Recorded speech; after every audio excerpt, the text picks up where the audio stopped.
प्रधानमंत्री नरेंद्र मोदी यांच्यामध्ये हिंमत असेल तर ते संसदेमध्ये येतील आणि ते संसदेमध्ये आल्यानंतर मी स्वतः त्यांच्या हातामध्ये भारताचे माजी लष्कर प्रमुख जनरल मनोज नरवणे यांनी लिहिलेलं पुस्तक देईल। मंडळी, हे वाक्य आहे भारताचे विरोधी पक्ष नेते राहुल गांधी यांची।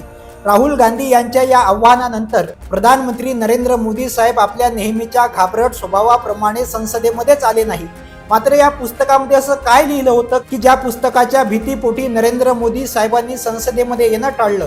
तर या पुस्तकामध्ये भारताचे माजी लष्कर प्रमुख जनरल मनोज नरवणे यांनी लिहिलं आहे की जेव्हा चीनचं सैन्य भारताच्या हद्दीमध्ये घुसलं तेव्हा नरेंद्र मोदी साहेबांनी संपूर्ण लष्कराला वाट बघायला लावली आणि जेव्हा जबाबदारी घेऊन निर्णय घेण्याची वेळ आली तेव्हा नरेंद्र मोदी साहेबांनी भारताचे माजी लष्कर प्रमुख जनरल मनोज नरवणे यांना सांगितलं की आपको जो उचित लगे वो करो। म्हणजे यातून प्रधानमंत्री नरेंद्र मोदी साहेबांचा भारतीय देशातील जनतेविषयी आणि भारतीय देशाच्या विषयीचा निष्काळजीपणा पुढे आलेला आहे।